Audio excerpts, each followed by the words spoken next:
We're excited about our first Woodland Forum on November 2nd. The purpose of these occasional gatherings is to put important modern challenges and questions under the light of our Baptist identity. The goal is to learn to listen to and learn from each other, not arrive at answers or form any type of consensus. Our first forum will include a presentation by Diana Bridges focusing on the history of our Baptist identity. We'll then talk to one another about what living out that Baptist identity means in our modern world, both the challenges and opportunities. As a way of anticipating our first forum, I recorded an interview with Baptist historian Dr. Bruce Gourley. I began by asking Dr. Gourley what he considered the main ingredients of our Baptist identity. And I want to frame Baptist identity in this way. And I am speaking specifically of Baptist identity as established in the 17th and 18th century. So this is early Baptist identity. There was a context to Baptist identity in the early days. And that context was, broadly speaking, the Baptists lived a persecuted and minority experience. That was the worldview they had in which they lived. And it was an era in which, in the colonies, theocratic governments, if you will, were common, and Baptists were frequently persecuted well into the 1700s, up into the Revolutionary War era. They were persecuted by self-perceived Christian state leaders or colonial leaders, if you will, in establishment churches. And the establishment churches in that time were state allied churches who persecuted Baptists as a group of people whom, in the 17th century anyway, many Christians did not consider to be Christians. That is, Baptists were not even considered to be Christians by many establishment Christians. They were outcasts and heretics, and they were so different than other Christians. And there were reasons for that. But the context is this. Think of Baptist identity as formed in the context of Baptist as a persecuted minority people.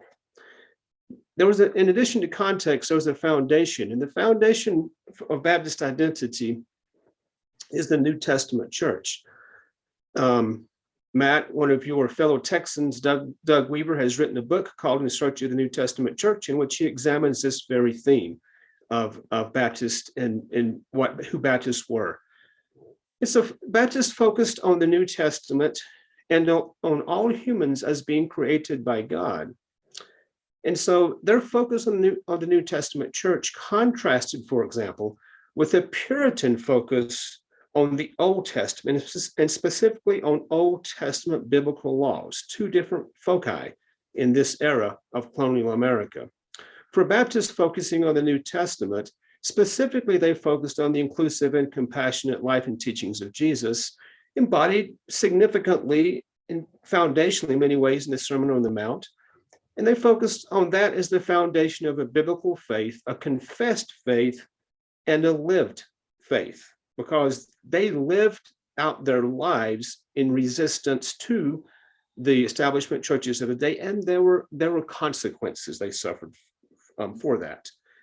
Conversely, Baptists did not believe in creeds. So the Baptist identity is a non-creedal, Jesus-focused New Testament faith. In addition, Baptists had a primary commitment that came out of their context and from their foundation. And the primary commitment was of equal freedom of conscience and religion for all persons. If you haven't noticed, that's pretty controversial today as well. It was especially controversial in the 17th and 18th centuries to argue that all should be treated equally in terms of freedom of conscience and religion. And all meant everyone for Baptists, including heretics, pagans, Muslims, Jews, everyone. So as a part of this commitment of equal freedom of conscience and religion for all persons, it can be thought of like this. It included soul liberty, which is language that that Buddy Sheridan and some other Jews, historians who are icons in our Baptist world these days. Soul liberty, all persons made in the image of God, and the soul/conscious thus being inviolable, not to be infringed upon. And secondly, voluntary baptism. And we can simply think of that as this: baptism must not be coerced. So liberty, voluntary baptism, and then separation of church and state. Government must not co-opt or coerce faith, is what our early Baptists insisted upon and lived out as a minority persecuted people who were persecuted for their views of equality. And then Baptist also, as we think of ingredients of Baptist identity, primary ingredients, lastly, in my short listing here, are Baptists in local communities of faith. Baptists have always advocated, believed in, lived out local church autonomy, which is self-government, is democratic, and there's no external hierarchy that tells a given Baptist congregation what they must do. Within local communities of faith, Baptists bore witness to Jesus, the Jesus of the Gospels, of his life and teachings. It was central in Baptist identity in local communities of faith. And also, in language of Buddy Sheridan as well, Bible freedom. In Baptist local communities of faith, Jesus was viewed as central to biblical faith, a faith that was free of institutional traditions or mandates and ever open to new interpretation and understanding within the inclusive framework of the life and teachings of Jesus. As culture, society, and knowledge evolved over time, Baptists held to this interpretive framework understanding, if you will, in the world, in the evolving world in which they lived, and in how they interpreted the evolving world and culture, and reinterpreted that world and culture in which they lived. In summary, I would say it this way: the four main ingredients of historic Baptist identity are the context of Baptists being an actual persecuted minority. Secondly, Baptist foundation of a Jesus-centric New Testament. Third, Baptist primary commitment to equal religious liberty and freedom of conscience for all persons, and church-state separation. And fourth, local communities of faith as central to the formation of faith. What opportunities or challenges do you see as we try to live out our Baptist identity in the days ahead? I think there will be any number of internal challenges, such as: should the word Baptist be preserved in church names? As long as baptism is voluntary, does the mode of baptism really matter? May also be another challenge. Should the pulpit speak prophetically these days against Christian nationalism?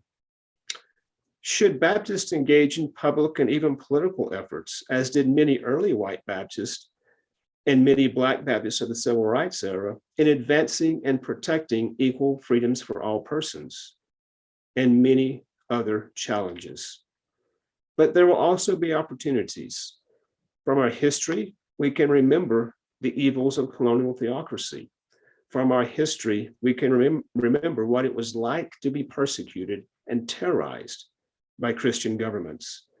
From our history, we remember why church-state separation is imperative, and that religious freedom and freedom of conscience must be equally applied to all, not just to some. From our history, we can know that actual Christianity is centered in the inclusive and compassionate life and teachings of Jesus, and embrace all humanity as the creation of God. We have the opportunity to remember, speak, and live these powerful historical truths. We may not be able to reverse the decline in church attendance across America, across denominations, And one day we may again literally suffer persecution at the hands of self-perceived Christian theocrats. But whatever happens, we can keep focusing on the inclusive and compassionate life and teachings of Jesus of the Gospels and lifting up the common humanity of all persons as God's creation. By knowing and teaching and living our historic Baptist identity, we can continue shining the light of truth amid darkness.